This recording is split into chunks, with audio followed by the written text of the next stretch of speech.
Praise the lord, హల్లెలూయా. ఈ దిన వాక్యము యోమ్ దెబిరీం 13వ తారీఖు 6వ నెల 2025వ సంవత్సరం. మన దేవుడు ఇస్తున్న చక్కటి మాట కీర్తనల గ్రంథము 4వ అధ్యాయము 8వ వచనం.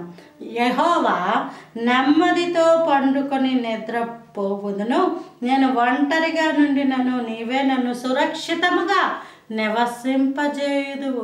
రాత్రి వేళ పడుకుంటున్నామంటే అది దేవుని కృప, అది దేవుని కృప. ఎందుకంటే లోకాసువార్తలు అంటారు, ఒక ధనవంతుడు అనుకుంటాడు, నా ప్రాణమా తినుము త్రాగుము సుఖించుము, కొట్లలో ధాన్యం ఉంది అంటే అప్పుడు దేవుడు అంటాడు, వెర్రివాడా ఈ రాత్రి నీ ప్రాణమును అడుగుచున్నారు అంటాడు. అంటే అపవాది దేవుని దగ్గరికి వెళ్ళి పర్మిషన్ తెచ్చుకుంటాడు. ఇగో పలానా వ్యక్తి ప్రాణాన్ని నేను తీయబోతున్నాను అన్నప్పుడు దేవుడు ఆ వ్యక్తిని చూస్తే ఆ వ్యక్తి యొక్క క్రియలు దేవుని దృష్టికి అంగీకారముగా ఉన్నట్లయితే దేవుడు వద్దు అని అక్కడ కాపాడుతాడు. లేదా అతడు బహు దుర్మార్గుడుగా ఉండి ఎన్నిసార్లు చెప్పినాను మాట వినకుండా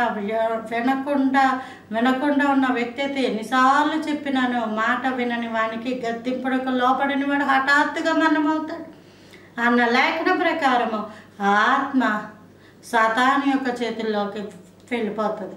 అది ఇక్కడ ఏమంటాడంటే, యెహోవాని నెమ్మదితో పండుకొని ఉందండి. దేవుని మీదే ఆధారం మనకి. దేవుడే. చాలామంది అంటారు ఒంటరిగా ఉన్నానండి, ఆ రాత్రి అంతా ఒంటరిగా పడుకున్నాను అంటారు. నువ్వు ఒంటరివి కాదమ్మా, వారిలో ఒంటరి అయిన వాడు 1000 మంది అగును, ఎన్నిక లేనివాడు 10 గొప్ప జనమగును. నీ ఒంటరితనంలో దేవుడే నీకు తోడు, దేవుడే నీతో పాటు ఉన్నాడు, దేవుడే నిన్ను నడిపిస్తా ఉన్నాడు. నేను ఒంటరిగా నుండినను, నీవే నన్ను సురక్షితంగా నివసింపచేయదు. ఇంకా సురక్షితంగా అనమాట. అంటే దేవుడు తన చేతులతో ఎత్తి పట్టుకుంటాడు, తన కృపను నీ పట్ల విస్తరింపచేస్తాడు. ఆమేన్. Praise the lord.